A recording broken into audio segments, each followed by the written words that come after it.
Welcome to another episode of Lucas Live. So glad to have you guys here. We are celebrating today, ladies and gentlemen. Today is our 2-month anniversary. Isn't that special? Like a 2-month anniversary. Remember you were dating somebody and it was real new and you were really excited. You were celebrating every week and you were like, it's our 1-week anniversary and our 2-week anniversary and our 1-month anniversary. We're celebrating our 2-month anniversary. And I think anniversary is a word that means annual, so it's like yearly, so you really can't have a 2-month anniversary. But that's neither here nor there. It doesn't matter. What matters is today we are celebrating 2 months from the official kickoff of the show where we actually had guests. Okay? If you guys remember when I started, I was doing something. You know what I mean? The first couple days, I was like pushing buttons and I was like, this is going to be a show. I hope you guys watch it. This will look better later, I think. It was crazy. It's on YouTube. Check it out. So just for laughs, right? Kicks and giggles. Check it out. But we are now at 2 months in. We're almost at our 50th show, which is craziness. And people don't know. Thank you guys for all the love. I'll see y'all out here in the comments. What's up, Rashad? What's up, Angela, Tasha, Tina, everybody? Thank you guys. I see y'all. I love the comments. Always appreciate it. Please share the broadcast so other people can see it. If you're on YouTube like Rashad, you can hit the screen, hit share in the top corner, and text it to somebody. And just pick somebody and be like, where you at? What you doing? Why aren't you watching this? We got stuff to talk about tonight, ladies and gentlemen. After we get done celebrating real quick, we have the wonderful attorney Corey Minor-Smith on once again. Anybody notice Corey Minor-Smith been on the show more than anybody else? I don't know. She has. She's a special guest, all right? She has a lot to offer, and she's always willing to bring this information. And from day one, she was a supporter and was somebody who was always willing to come on and talk about important topics. So as always, we will be talking about mental health, but we're going to talk about mental health along with what's going on in our country right now. We watched a man be killed in the streets. We've watched so many horrible acts of violence against innocent people for many years, and recently more and more. Ahmaud Arbery and all the things that have gone on, and the list goes on and on and on, as you guys know. So we're going to talk about that. What are the implications? What are the impacts of police brutality?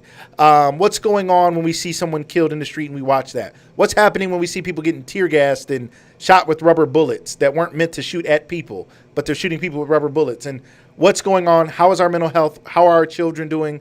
And what are we going to do about it? What can we do about it? So we're going to talk about all those things today. We're going to talk about voting. We're going to talk about the census. We're going to talk about it today with someone who's very knowledgeable. She understands, she knows, she gets it. She happens to have a few young black men that she happens to know very well, who she happens to be the mother of 2 young black men. And I'm sure she has a perspective even as a mother, having to think about her boys in a society like this. So we're going to talk about it today. But again, I wanted to celebrate this 2-month anniversary. You guys have made it possible. It's been so much fun.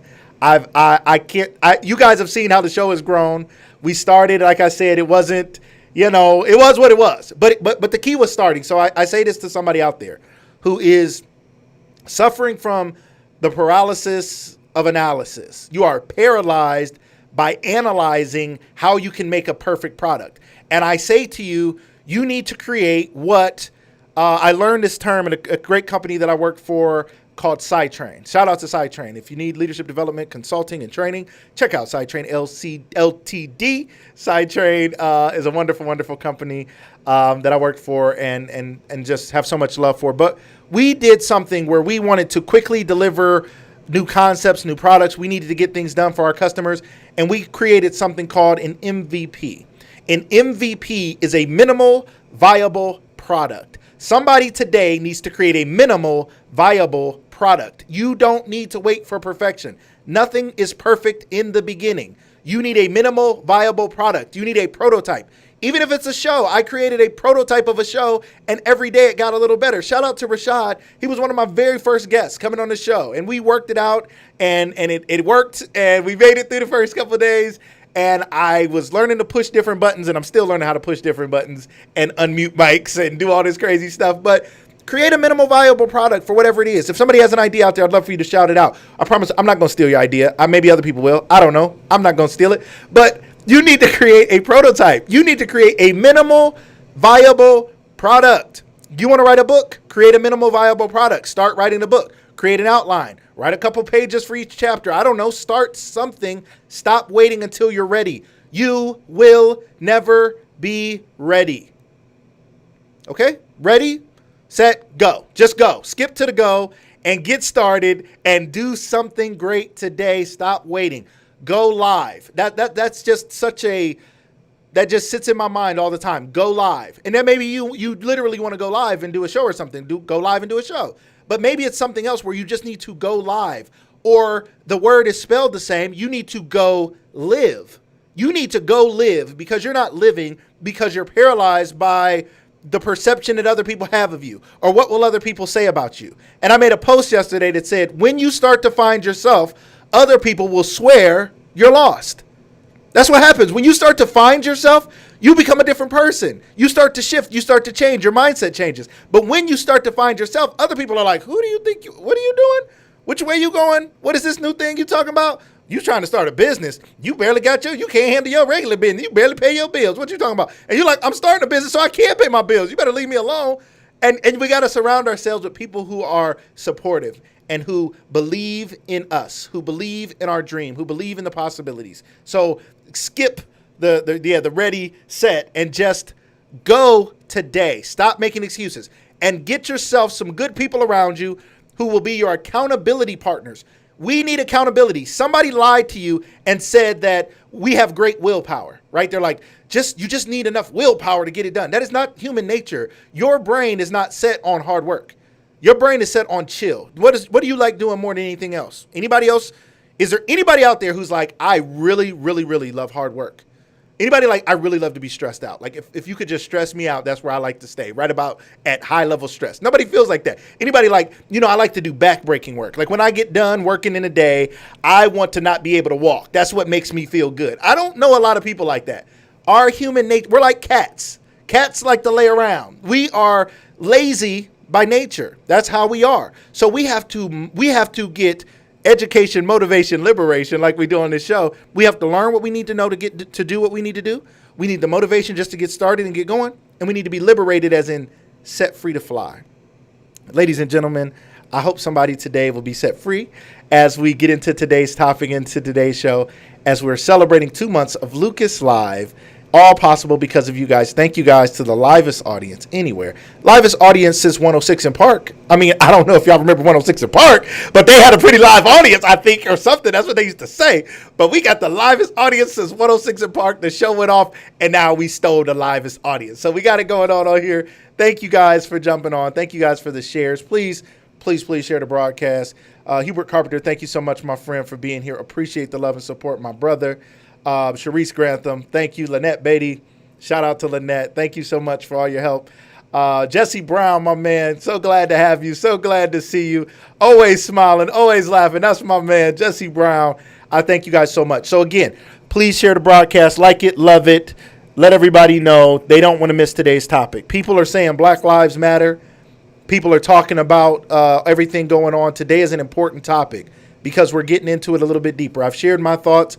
But today we're going to hear the thoughts of someone who is just so highly educated, and she's been in the trenches. She's worked in levels of government. She's worked with so many different people and groups and organizations and nonprofits, and she's worked on voting and all these other things. So she has the education we need, and I know she has some motivation to help us get started, and I know she's going to have something to liberate us and set us free and let us know that we can do it. So today's the day.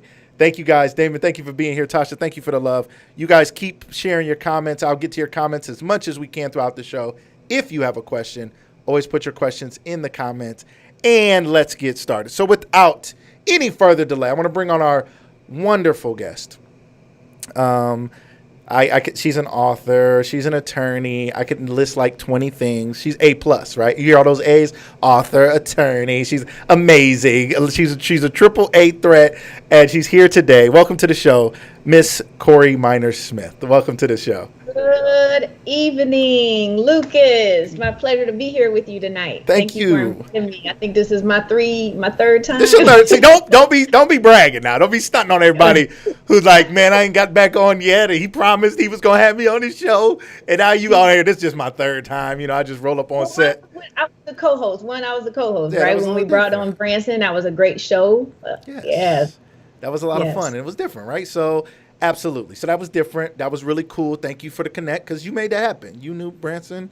I didn't know the man. You knew him, and you hooked It it up, and there was we were. great.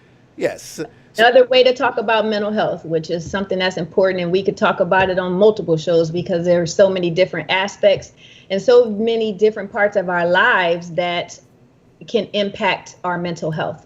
So it's important that we understand at all times what's going on in our lives, what we're involved with, and how it can impact our lives, even when we don't feel that something may be impacting us. So it's important to recognize those things and be very introspective and understand how you operate as a human and what moves you, whether that's to the negative or the positive. We have to be alert of that. absolutely. That is excellent, especially right now. So let's jump into some topics related to what's going on right now. So you understand, you've seen the videos, I'm sure, of George Floyd, Ahmaud Arbery. There's so many other killings of young black men and women that we're seeing in the news right now. Let's just start, Corey. When you see this, what are your first thoughts? What are you thinking as this is playing out in our country right now? I immediately feel my heartbeat race. Mm, It's like a trigger for me at this point because of it has happened so many times and seeing and hearing and reading about these different situations.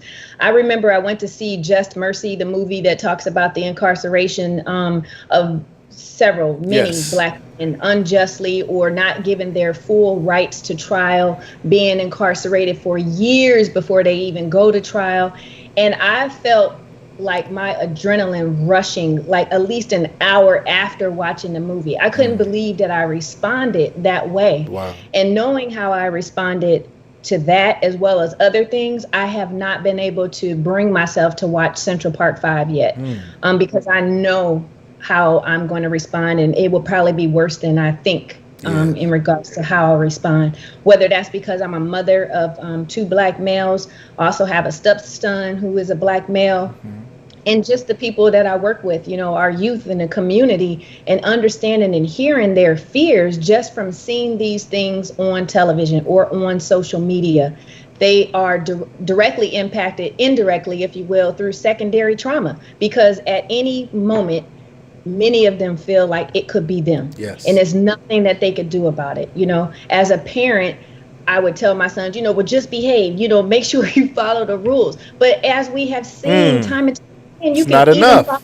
the rules, Trayvon Martin, and Whew. you can still not live to go home at night. Mm, And I just think about my oldest son, who's now 24, but at the time that Trayvon Martin was killed, he was still, I think, in high school, and he came and woke me up from a nap to tell me he was going to ride the bus to his grandma's house. And I'm like, okay, well, what's going on? Well, I just want you to know because I might not come back home. And I'm like, what are you talking about? wow. I jumped up out of the bed. What are you Wow. talking about? He had his hoodie on. He had Skittles in one hand, Mm, the Arizona iced tea in the other. He said, well, Trayvon Martin, he just went to the store and he thought he was going to go back home, but he never did make it back home. I'm just letting you know I'm going to ride the bus and I may not make it back home. That was powerful, heart triggering, of course, absolutely. and just put me in a place of understanding that I could never know how a black man feels about his life and his safety and any fear that he may try to hide on a daily basis, in hoping that he would not be the next one. And that's just a sad way to live. And it Yes. definitely impacts the person's mental health, just the underlying stresses that are involved with trying to be ahead of the game, if you will, making Yes. sure you're following the rules. But even if you are pulled over, just you being scared, you're then showing that to the officer who then has these suspicions, and then it leads down Mm, a road that it doesn't have to lead down. So just on a daily basis, we have to keep ourselves in check and understanding how our mental health may be impacted and not being afraid to talk about it. Right. Because there are so many services that are available in the community, and now many, many more that are specifically targeted to African Americans. I know you all know Taraji P. Henson from Empire and Right. Baby Boy. Yep. You know, she has a long list of things on her Absolutely. resume at this point. But one of her most recent accomplishments is creating a foundation in the name of her father, who experienced depression, and it's the B.L. Henson Foundation. Okay. And right now they're offering services, virtually for African Americans to be able to take a part of. And it's simply by texting no stigma to 707070. I love there that. Is so much available. I love that. And a lot of times we're not aware of the fact that there are resources out there. And then outside of the awareness, are we willing to take advantage of the resources? So sadly, all these things are going on. And I just want to say a couple of the comments. One of the comments here, Hubert Carpenter, anytime a black man leaves the house, we're not guaranteed to come back home.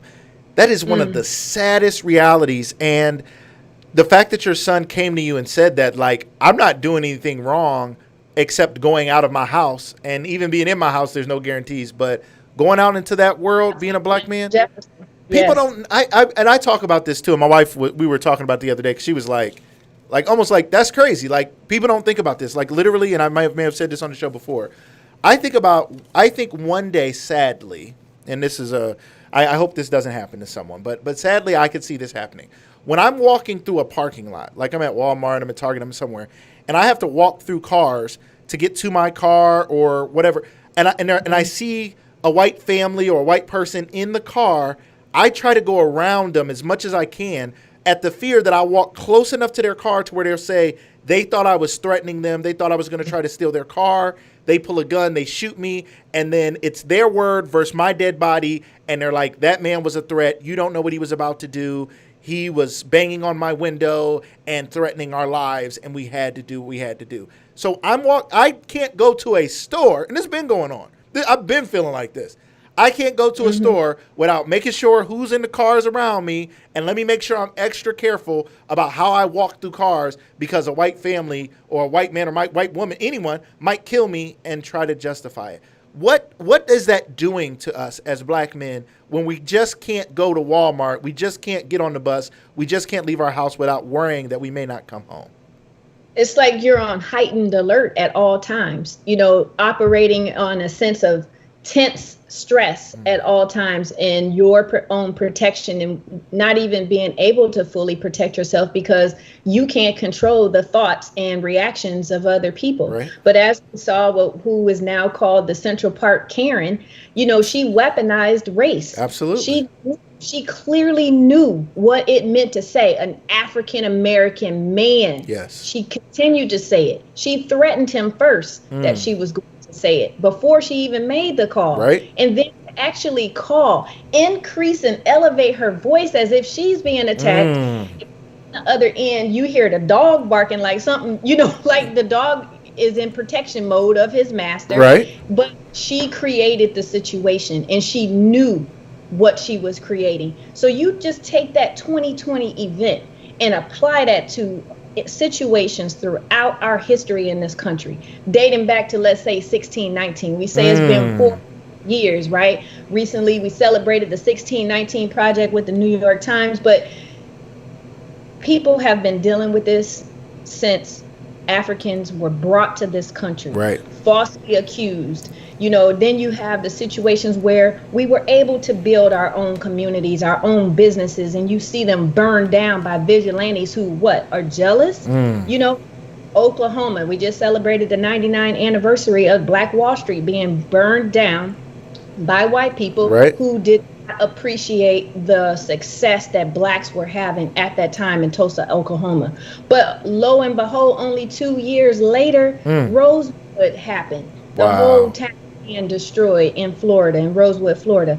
These are not new situations, and that's why it's important to understand the institutionalization of racism. why are the opportunities not readily available in the education system for our children? It started long before 2020. It started in the Absolutely. beginning. We had separate schools, and then when we did have integration, still not having the same advantages as our white counterparts.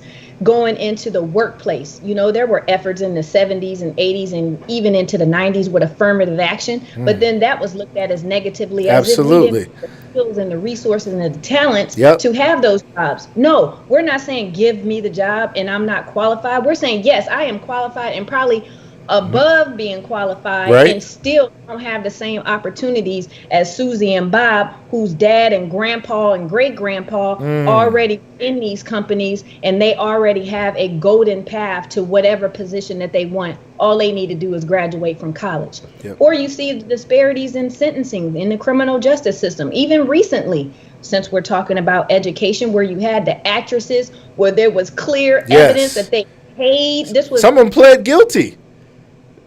right, but look at the time they received. Right. Versus the black mother who just wanted a better education for her child, and she lied about where she lived so her child can go to a better school. She got like 5 years Yep. versus their probation. So what do you? Are you serious? So Corey, what do you? You're an attorney. I mean, and I don't know that you practice criminal law, but you understand law. What is it? Help us understand. How is it even possible for the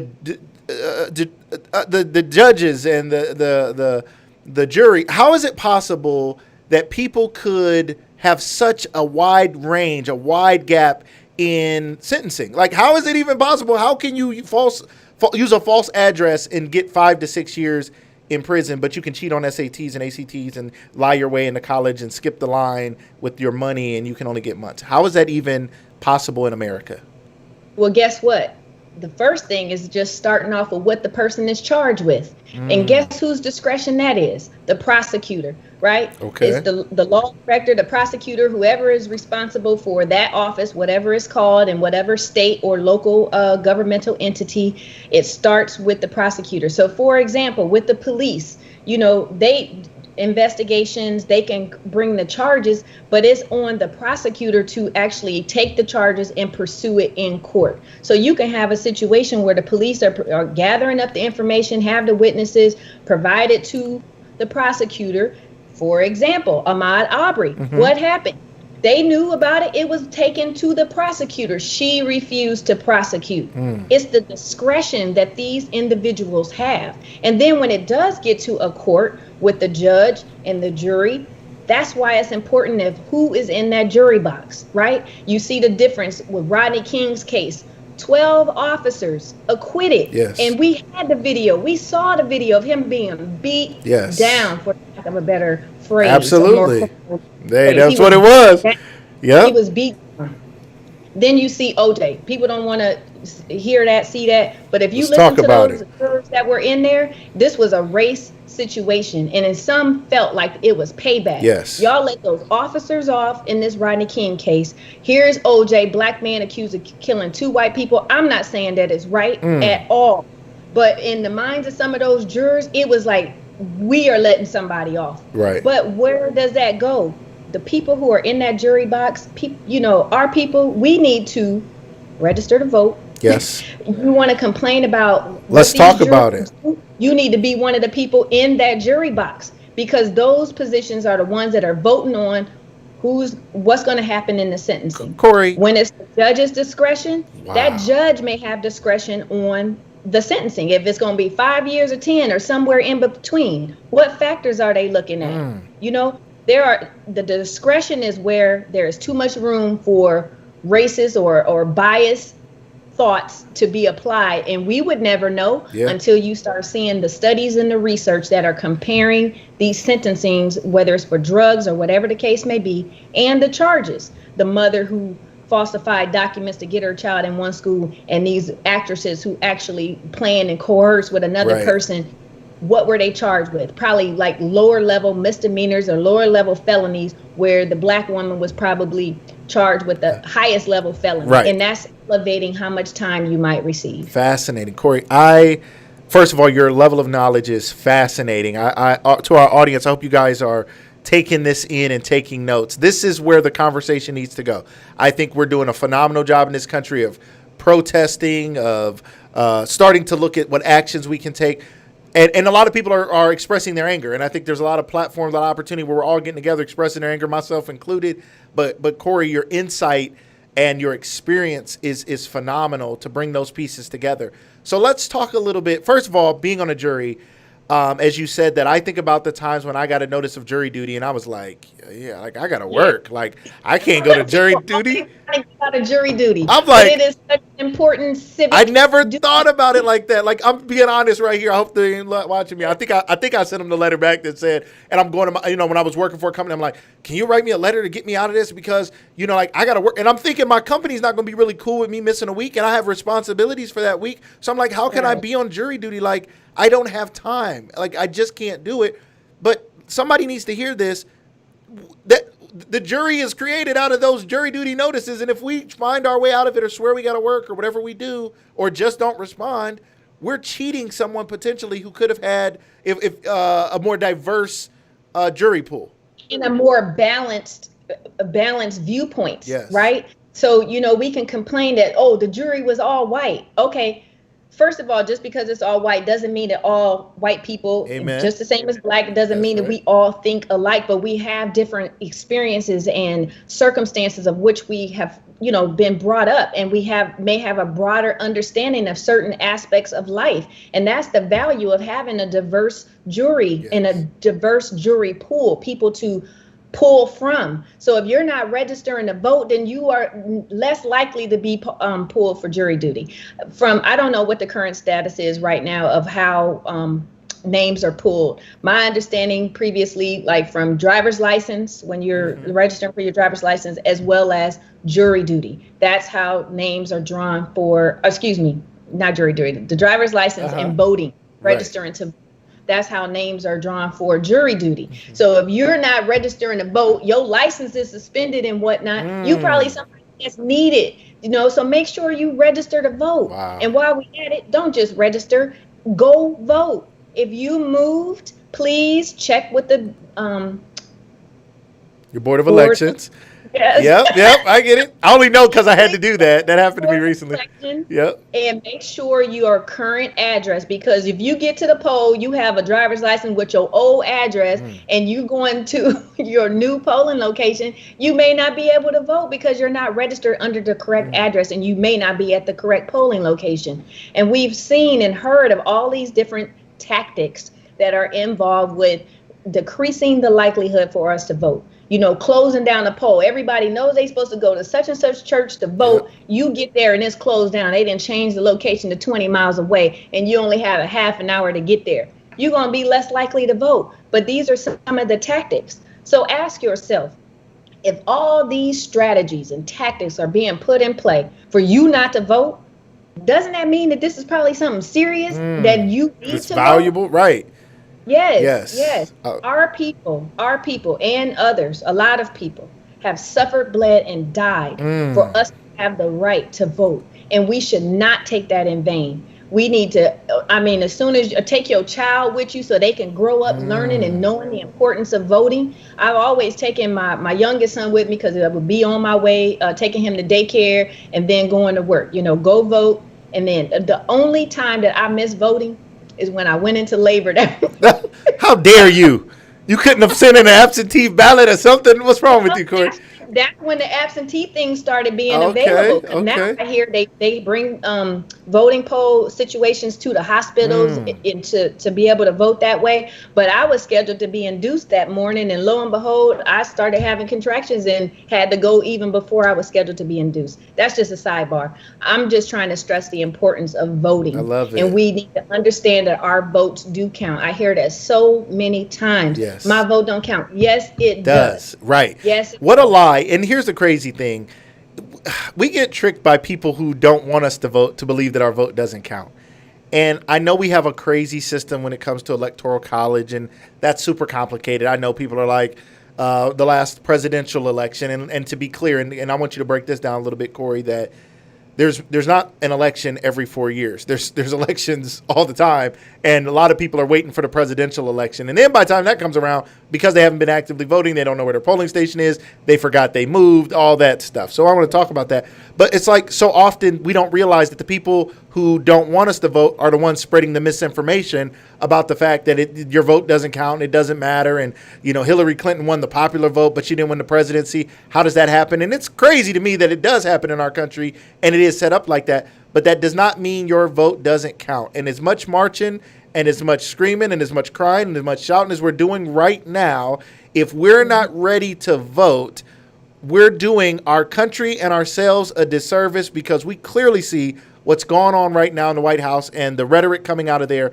and the impact it's had on our country and race relations in our country.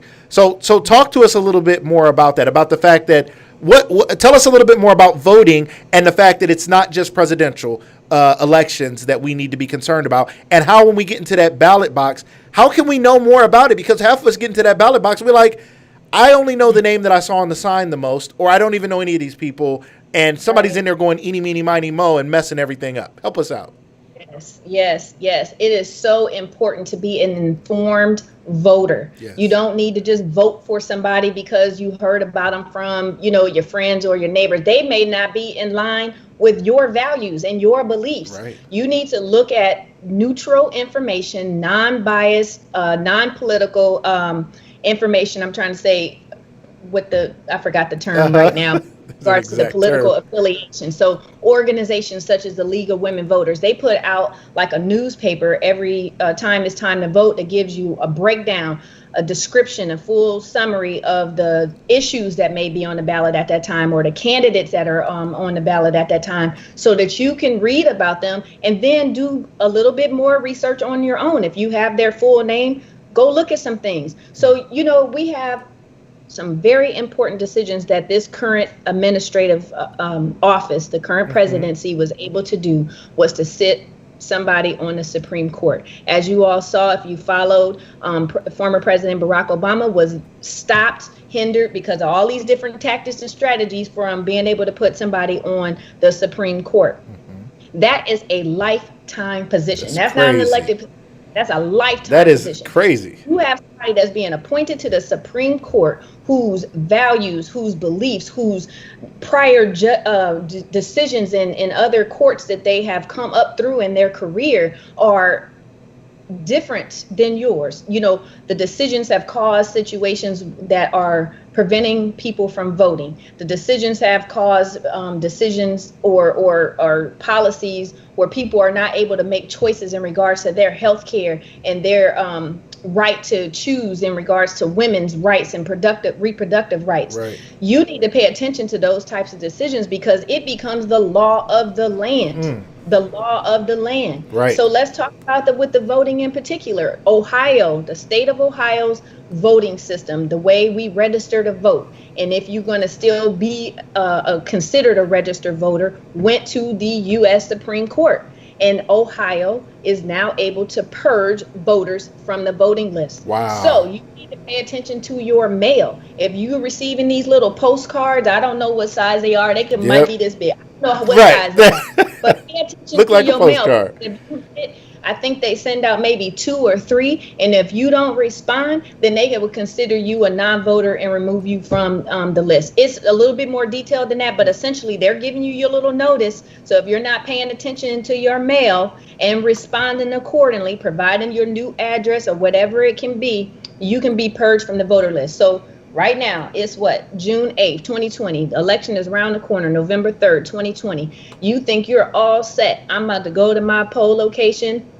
I know where it is. I'm going to go have my driver's license. You get there and they tell you, oh, sorry, you're no longer a registered voter. Right. And you don't even know why. You need to find out now. I beg upon you to call the Board of Elections tomorrow, ladies and gentlemen, if you are an active registered voter and under what address.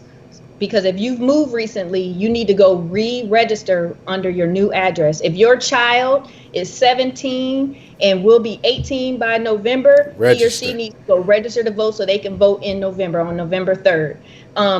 if you have been released from incarceration, no longer on papers, not on probation, not Okay. on any type of restrictions, you need to go register to vote. So help. In Ohio, felons, convicted felons, no longer felons, returning citizens Okay. are able to Okay. register to vote. I think that's really important because, again, I'd always heard fellas can't vote. Fellas can't vote. Is it true in some states that they can't vote, or is it if they're on papers, on probation, or something like that? At that point, they're not allowed to vote. Is that generally what the rule is across the country? You really have to check your state because there have been so many changes. I forgot which state. One state just made a change to count people who are in jail now are able to vote. Wow. And like in Florida, if you followed the things that were going on in Florida, they were able to count the individuals who had recently been released from incarceration or whatever the case may be. But there's varying degrees of what you can do when, depending on if you're still incarcerated or if you've been just recently released, but you're still on probation versus if you're fully off of all restrictions, not on papers at all, and you are able to register to vote. So in Ohio, if you're not on any probation or anything after incarceration, you are a former, convicted felon, returning citizen, you are able to register to vote. So any other state that you're in, please look up, your local ACLU and find out, because they will more than likely give you the information, or if you call your local board of elections to find out if you're able to register to vote if you have any questions about it. So important. And those watching are really appreciative of this information. Shout out to Ebony Akron here. She said, make sure you check online. She said you can pull up. Hello, author. Yes, another co-author, another Lucas Live former guest, someone who I have to have back on as well. She said you can pull up your polling location and a sample ballot and know before you go. Ladies and gentlemen, I just heard the other day Snoop Dogg is voting for the first time. Okay, yes. Mr. Calvin Brodus, Mr. Snoop Doggy Dog, it's about time, my man.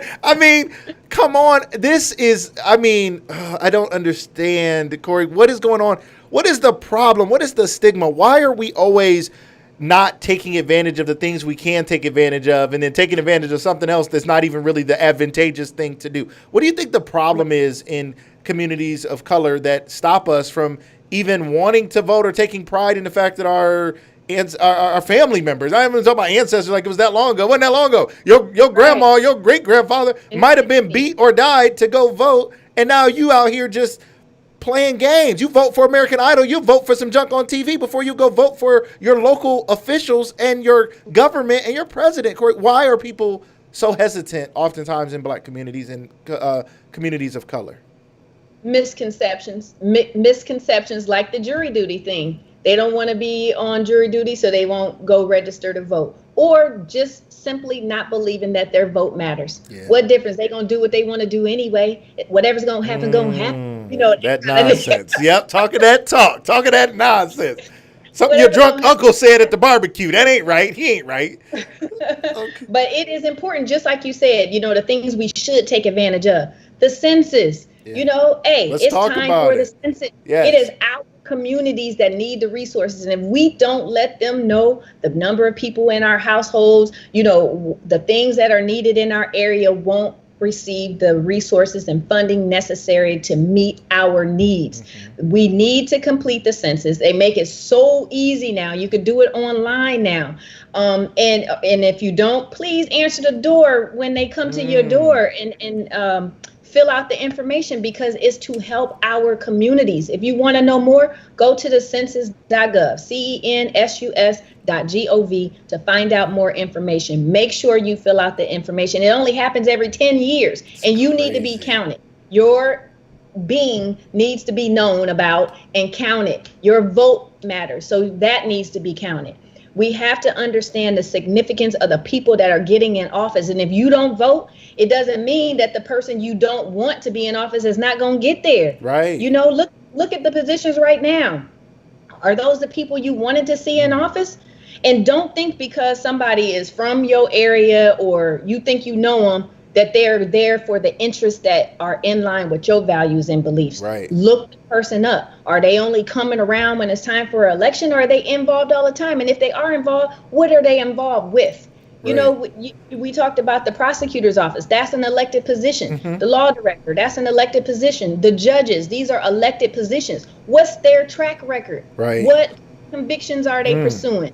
You know, I remember look, I can say this now as a young As lawyer, a young lawyer, as a young couple of lawyer, days ago, it was a to go couple of days ago. visit, sit in some of these courtrooms and see how the judges, presided over the cases. Mm. And there was one particular judge I felt like, is there some kind of situation with black people? Like, why is he always antagonizing or saying something smart alecky when there's a black defendant? And just think, for example, the way you dress when you go to court. You could be chastised for that if that judge feels like you didn't dress properly for court.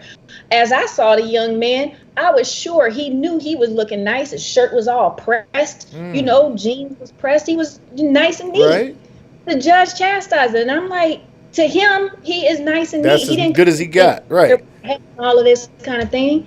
And it can be embarrassing on so many levels. First of all, how you know what he can afford to do, Right. or how he can afford to dress. Absolutely. So you're going to judge him based on his appearance, and a person who comes in there that's not black, maybe has on a suit that they were able to afford because they're there for a white collar crime. He's here for a busted tail light and got the highest charge possible for a busted tail light. And mind you, people have been brutalized and killed over a traffic stop, Crazy. as we've seen over and over. So there's just so much discretion and responsibility in these positions. And unfortunately, people abuse their power. And that's what we're seeing on these videos that unfortunately, and also fortunately, we're able to witness. But there is so much going on that we're not able to witness. And that's the unfortunate side of it. Absolutely. The fact that we're seeing it now, like we saw Rodney King. Rodney King, somebody had a camcorder, right? And that was everybody didn't have those. Right. Everybody didn't have those. That cost some money. It was heavy. They was struggling trying to hold on to their camcorder.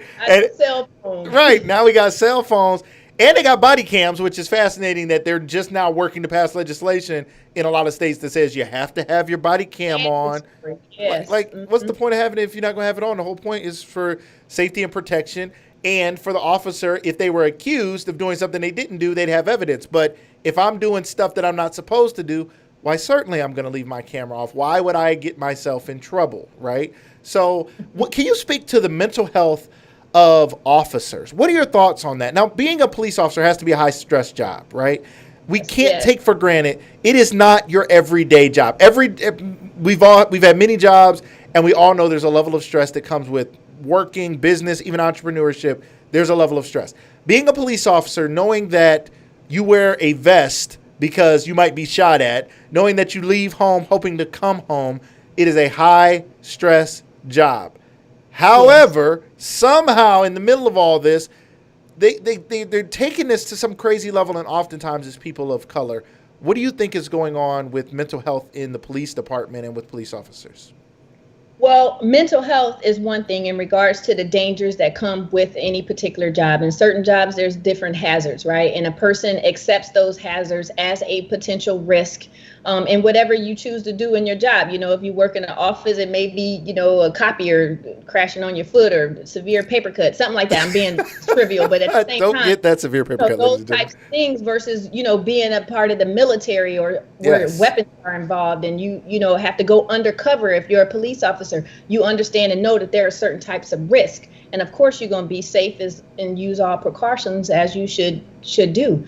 So in regards to the mental health, yes, there may be a level of stress there, the daily stressors that are heightened from others in their regular jobs, but it's a part of the job. Mm-hmm. And if any officer feels the need, there are services available for them, especially if there is a shooting, or your partner gets killed, or you have to release your gun. There's counseling available for those officers because there's trauma with that. Yes.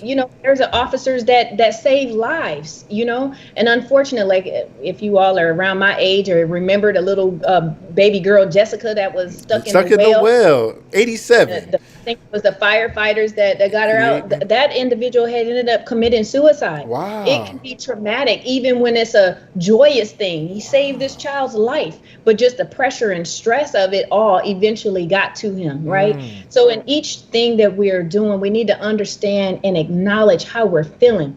unfortunately, in the African American community, many times we're coming out of poverty situations where we're struggling to make ends meet. We don't have time to be worried about our feelings and who's sad right now. Look, I'm trying to put food on the table, some pork and rice if you grew up like me. You know, spaghetti to the point you hated it like me. Right. You know, Tell your story, Corey.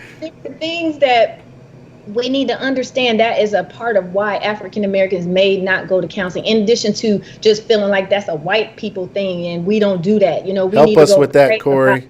What's that about? It in church. But our church is instrumental in helping us through this mental health as a resource, right? If our pastors and those that are involved in the church will help to make it be okay, you know, in addition to the prayer, in addition to leaving it at the altar, that they provide resources or the referral information for organizations that are available in the community.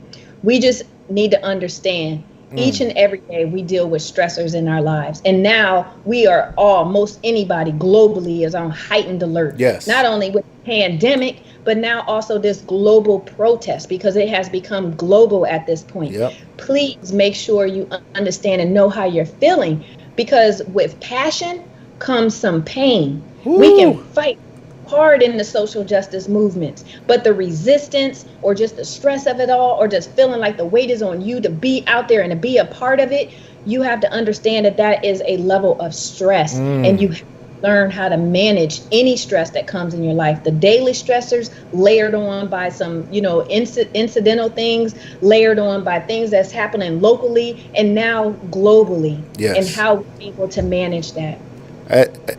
It's so important that we think about that, because I like that you called out the fact that there is stress on people, black and white, and I'd like to talk about this, about what to do right now. People don't know. It's to the point that people are now getting stressed about what other people are doing. I've had people reaching out to me about what I'm doing. I'm like, how you got time to worry about my protest and you got a mouth? You got to go. I tell people, go live, man. Like, you worried about what I'm talking about on my show. You worried about what I'm like. You have a platform. Everybody has a platform. Everybody can go live. Everybody can make a blog. Everybody can make a post. Everybody can go to a protest. You can do it your own way, and everybody has a different way of doing it.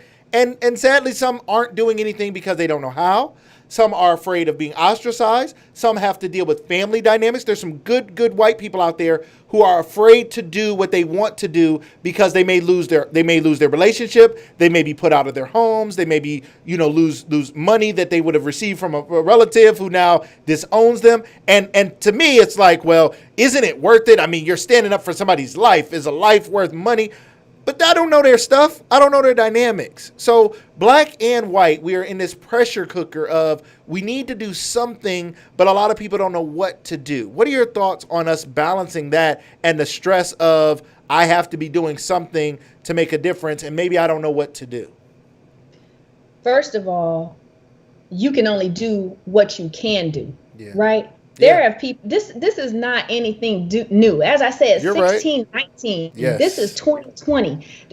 Black people didn't just now start getting killed. I applaud everybody that's taking a knee now. But what happened when Colin Kaepernick did it? Right. Were you there supporting him, or were you a part of, putting a line in the road with American flags? We are still patriotic, even if we're protesting. There are so many African Americans who sacrifice their lives to fight for this country in other countries, only to come home and be ostracized and discriminated against and not given no GI Bills to live in neighborhoods that they want to live. This is institutionalized, structured racism that affects where we live. It affects the resources have in our communities. It affects the jobs that we may be able to have. It affects the way, the education that we may try to pursue. Talk about it. Throw out these quotas and affirmative action as if we're not qualified. Right. And we are. And we should have the same opportunities. That's what this is about, the same opportunities. So police officer, yes, we want you to arrest black people if they're committing crimes, but don't treat them differently than you do a white person that committed the same crime. Right. You don't a white person upside the head just because they ask you, why am I being arrested? Why do I have to get out of my car? That doesn't mean that I'm resisting arrest. Right. Lucas, I must tell you, look, I'm a black female, and I'm on the thing right now about say her name, because a lot of black women has been lost their presence or now non-existence has been lost in a lot of this movement. You know, Yes. Breonna Taylor, Sandra Bland, Atiana Jefferson, and so many more I women love who have it. been killed by the police and others, and there has not been any justice for them either. Yes. But one of the three things that I have talked about as to why I became a lawyer was an encounter with the police. Wow. They're in a position of discretion. They are in a position of power. And unfortunately, we can call it they have a license to kill, Yes. right? So what happens when they get smart with you? It is best for you to just be quiet, right?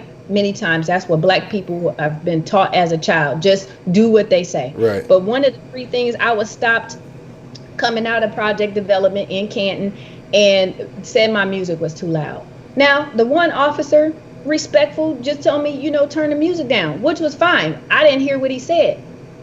The other officer wants to get all smart and belligerent for no reason. And I'm younger at this point. I haven't even gone to college yet, you know? Right. But I knew then, I said, I want to know what my rights are, and I'm going to law school and learn, and then I'm coming back and telling everybody what their rights are. I love it. I feel that was right for him to talk like that, because that's how some of these things get escalated. You know, or they want to be all rough with you. Why? Because they can, and they know you're going to respond. Yep. Even as a mother, now I am an attorney, have both of my kids in the car. Police followed me from this is in Jackson. Police followed me from Target to the Marathon gas station. That's it, by the Belden Village area. Right. If anybody is familiar with that area. Followed me all the way from Target to the gas station to tell me that my tag was expired. Now my birthday had just happened. I'm thinking you get to the end of the month. Yeah, right? I always think that too. Correction, ladies and gentlemen. My birthday is on the 23rd. It's close to the end of the month, and it was only a few days later. So he literally made me park my car. He said if I left that parking lot, he was gonna have to tow my car and arrest me. I got both of my kids, all this stuff in my from shopping in the back of the car. But it was the way that he talked to me. I had to keep saying, nope, I'm not saying that. You know, and then he was like, what? Like antagonizing me. I couldn't believe it. And I said, Incredible. This is how these situations get escalated, and people end up dead. Because they're trying to defend themselves, and there's nothing to defend against. You don't have a gun. Right. You don't have the law on your side right. at that point. The officer does. And beyond that point, right? Because when you go to trial, when these officers go to trial, so often they get off. They let them go. They have immunity somehow. They can just kill people and act like nothing's going on. I mean, you said like Sandra Bland, like watching the video, them dragging her body and all of this crazy stuff, the way they've done these men and women. And I think that's so important too. I love that you called that out. And we've been celebrating women here, Black women especially, on Lucas Live for the last week plus. I think this is, I don't know how many days in a row. Yes, how many days in a row we've had beautiful Black queens here on this show. And it's important that we talk about these issues and the fact that there's even a discrepancy there. And I always think that's an even more, we're worried about our young Black men because, yes, we are being looked at as threats, as dangerous, as you always got a weapon. You're always trying to fight back. Stop resisting. Stop resisting. Dude be dead. They be talking about stop resisting. Dude's not moving at all. And they talking about stop resisting. And we also have an issue with Black women. You're a minority in a minority. You're not getting, Black women are not getting the jobs they deserve, the opportunities, the education, the housing. There's so many things going on. Help us understand that. You also work with housing. Tell us a little bit about that and what you see as far as some of the disparities with people of color and what's going on there with people who are in power who are able to stop people from or try to stop people from getting fair housing. Well, it's all about the policies. It's all about the policies. And again, the importance of voting, because policies derive from the legislation that is voted on by the people we vote on to be in these offices, whether it's at the local level, the state level, or the federal level. And you asked earlier about the difference with the 4-year cycle of voting versus the 2-year. Mm-hmm. It is more than just a presidential election every 4 years. Yes, every 2 years. And then you have these special elections where there might be levies like the park levy, the libraries, school districts may have something. You need to be an informed voter. You need to be an informed citizen, community member. Yes. You don't have to be in an elected position to care about the electoral process in your area. So learn about the issues by reading newspapers put out about the League of Women Voters. The NAACP has information many times.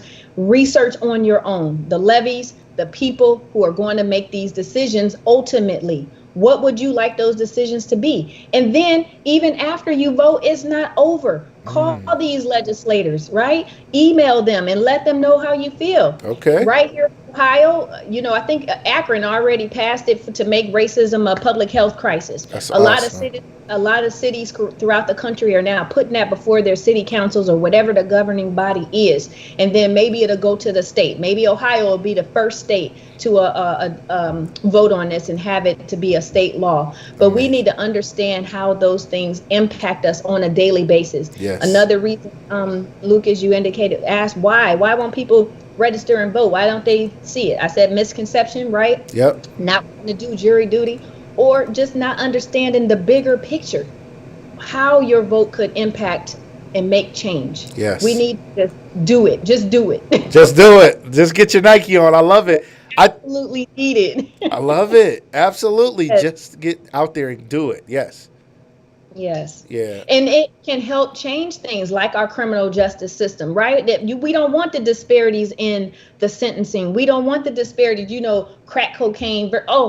That's a whole nother conversation and how that destroyed the Black community, right? Yes. Right, versus powder cocaine. So you going to jail way longer for crack cocaine than you are for powder cocaine. Yep. Well, who's likely to have the crack cocaine versus who's likely to have the white powder cocaine and getting less time, and probably more likely in a federal prison that's nice and cushy versus the county or the state prison system. Yep. All of these things are determined by our laws. And they are determined by the legislators that we put in office. So we need to understand, how did people vote?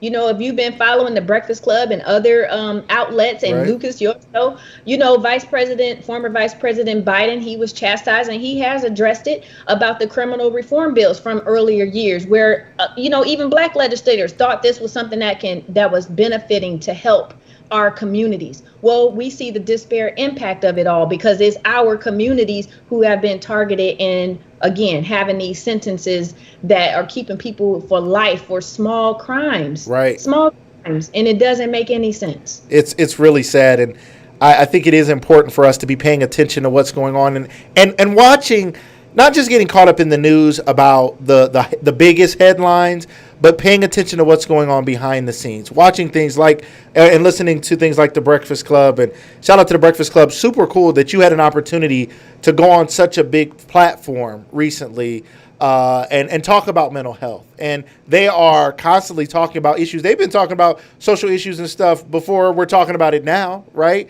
Mm-hmm. And there's a lot of shows and a lot of platforms that are constantly talking about it, and we have to support that kind of work. Tell us a little bit about that and what it was like, being on the Breakfast Club. I think that was super cool that you got to do that. And I don't want to end the show without us talking about that. And we're talking about some very important issues, but you brought them up, and they do. Charlemagne, Angela Yee, and DJ Envy. Shout out to the Breakfast Club. Tell us a little bit about that experience and why it's so important for you, even on any platform you can get on, to talk about mental health. Absolutely. It was a very large platform. They have a large following. They have it's a syndicated radio show. It airs on various stations in multiple states. So it was a great opportunity to talk about mental health, specifically in the African American community, because we don't want to talk about it because of the efforts that are needed to reduce the stigma so that people will seek treatment. Just for example, in like 2019, of the U.S. adults who have sought treatment, let's say non-Black, 41 to 43% actually sought treatment for mental health issues or concerns. African American community, maybe 30%. Wow. We can't afford to allow stigma, whatever it is that's causing us to not seek help. We can't afford to not use the resources that are available there. Many of them are free. Now we have telehealth services, or you can call these confidential phone numbers or text, and nobody has to know that you called or text anybody. This is for your health. If you aren't together, if your mental health isn't together, your physical health is not going to be together. Say that. Brain control our whole mind, body, and soul, right? Yes. Mental health services are here for a reason. And it doesn't mean that you are mentally ill, which is another thing to distinguish. You may have mental health concerns. Maybe you're having bouts of depression or just not feeling yourself. And that's okay. Right. Call somebody. Like I said earlier, you can call text the BL Henson Foundation at 707070. No stigma. That's what you can text. Love it. There's other organizations like Silence the Shame. I'm encouraging you to look these things up. Or NAMI, the National Alliance on Mental Illness. You can simply call or text them as well, NAMI to 741-741. And Lucas, we need to understand that many times we exhibit behaviors that we may not want to or see ourselves, but domestic violence. People are stuck in homes, or I should say stuck safe at home, but many people are not used to being around their loved ones all day in some situations. True. They were already in a situation with domestic violence taking place in the home. Please find a way to call and get help. The number is 1-800-799-7233. And also, just feeling overwhelmed with despair, hopelessness, stress beyond measure. Perhaps you've lost your job. Perhaps your relationship has ended. Perhaps there has been a death in your family and you weren't given the opportunity to see your loved one or have a full service for your loved one. Yes. Some people didn't even get the bodies of their loved ones. They're still in bags somewhere. Yes, it's bad. But please know that there is service available. The National Suicide Prevention Hotline. The phone number is 1-800-273-8255.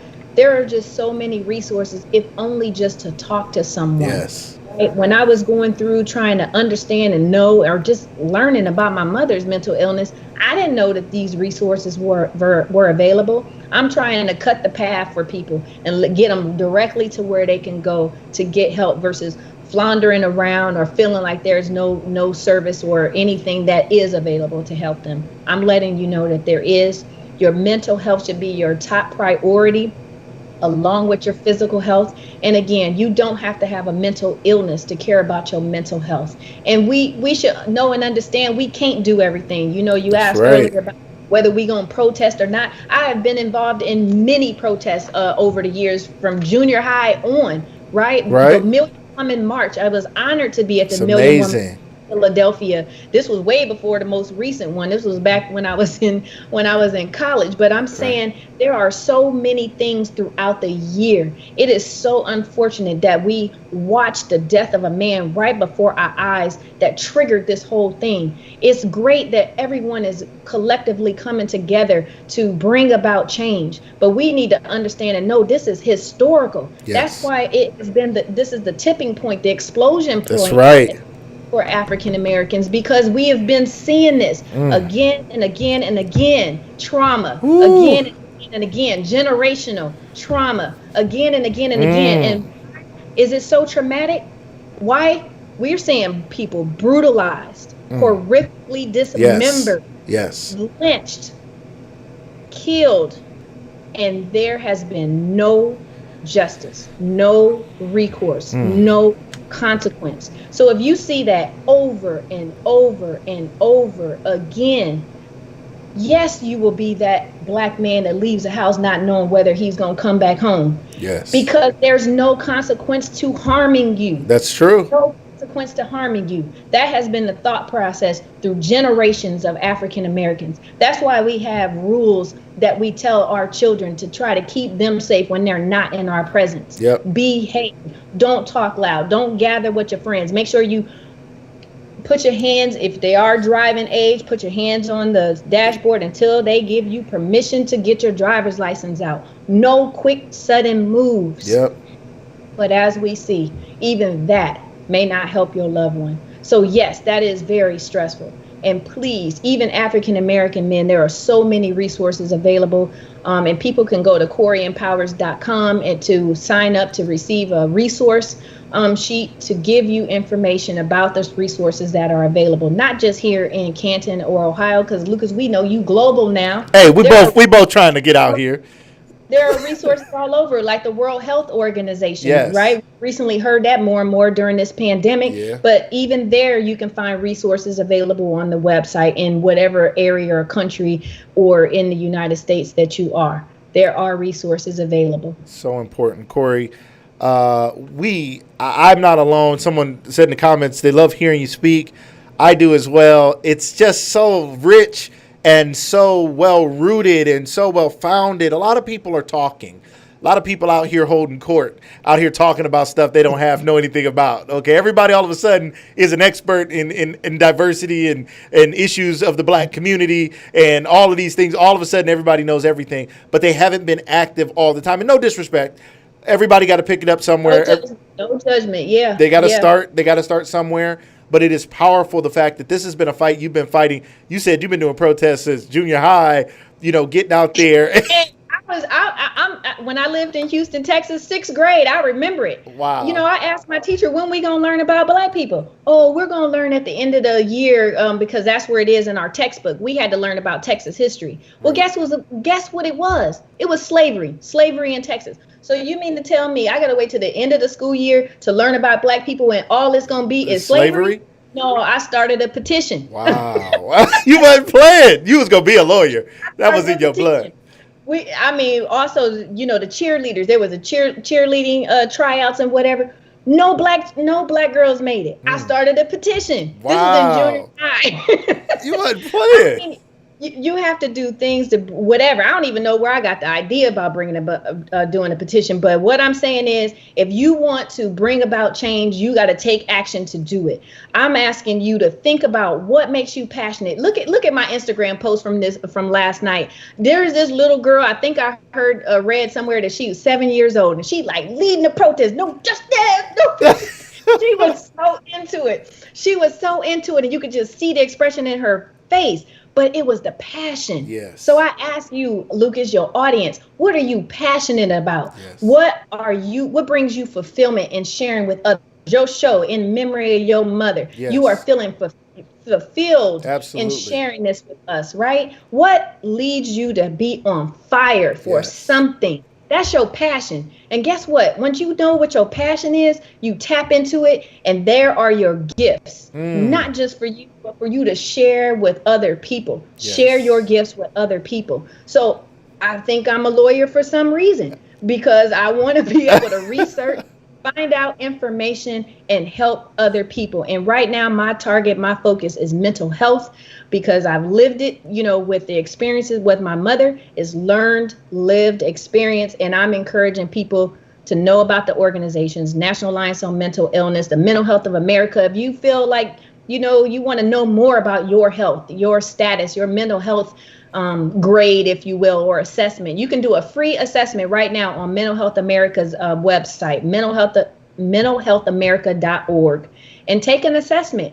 It doesn't mean you have a mental illness. It's just letting you know some things you might need to do. A little bit more self-care, a little bit more relaxation, some meditation, yoga, change your diet. These are simple things that we can do to help us to reduce our stress, especially in these times. And do not stress yourself out about what you have to do. Everybody can do his or her part as they're able to do. If you're able to and want to go out and protest, then go out and protest. If you don't, you don't have to. Perhaps there's something else you can do. Call your legislators. Put together a Zoom call to discuss it with your friends, because our talking about it helps. Our acknowledgement of the history of this thing, because again, this is not new. The history of this thing can help bring about awareness and change and advocacy. My AAA strategy for reducing stigma related to mental health is applicable in other situations. The AAA strategy includes acknowledging,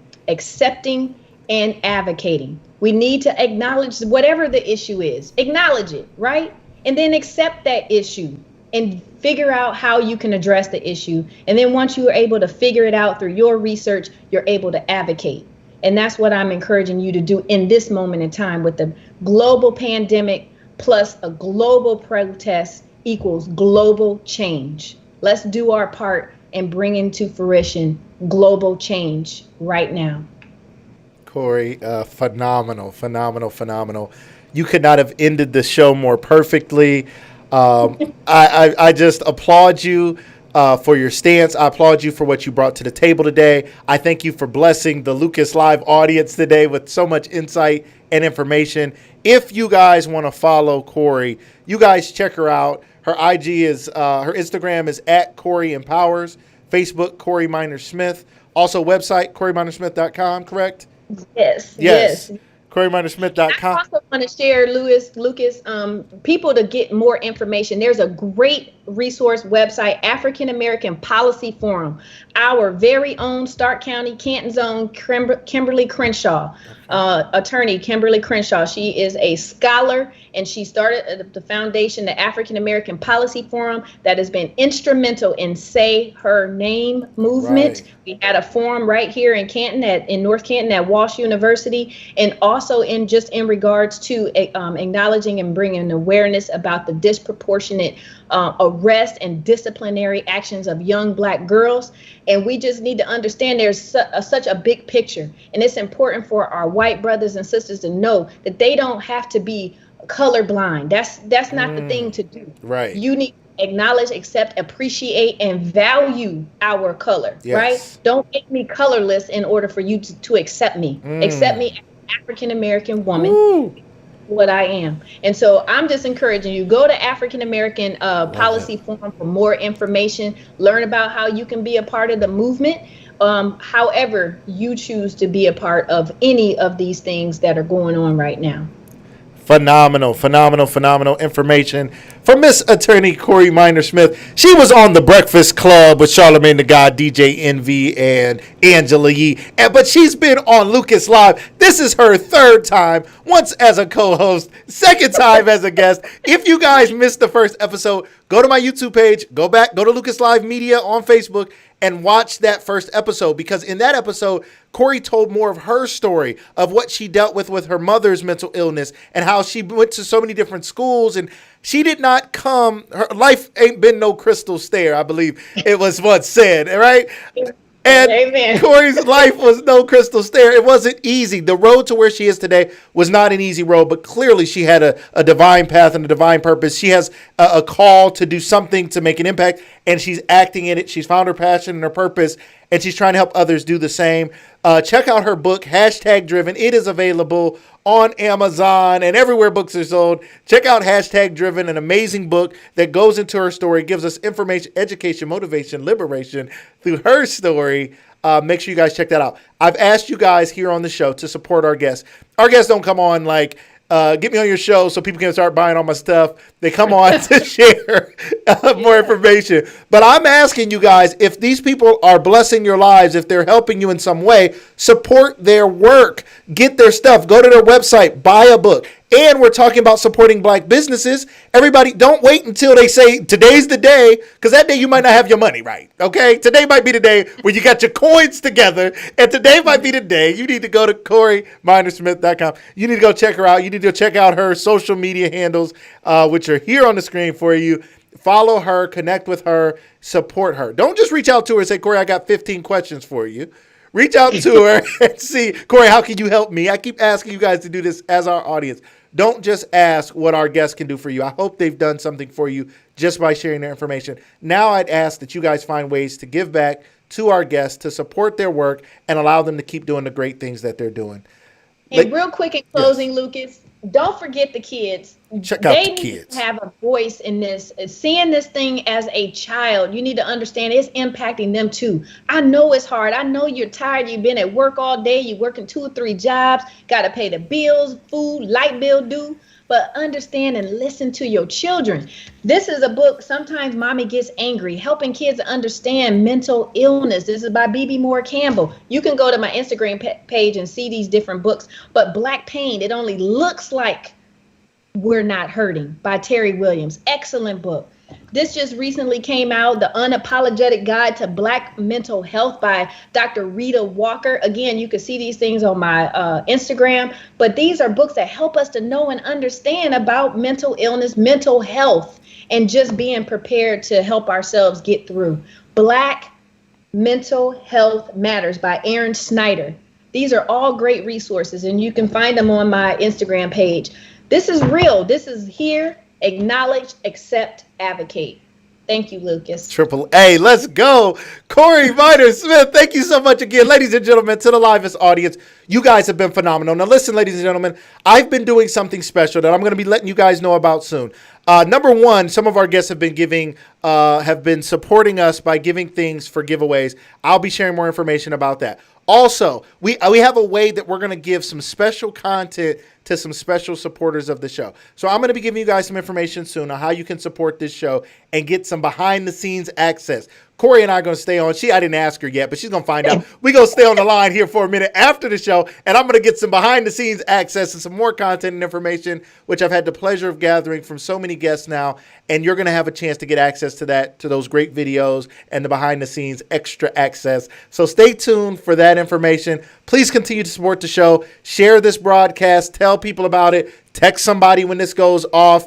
Call you got a niece, a nephew, somebody who's 17, about to be 18. Talk to them, help them go register to vote. Let's get active. Let's get started. Great job marching. Great job working. Great job with all we're doing. But it doesn't stop there. If we don't vote, if we don't do our census, we are cheating ourselves out of some of our most important rights, ladies and gentlemen. So let's make sure we take advantage. Please give Miss Corey Minor-Smith another round of applause in the comments, ladies and gentlemen. Make sure you share the broadcast. Make sure you're following her. We'll see you guys again tomorrow on Lucas Live. Thank you guys for being here. Everybody have a great evening.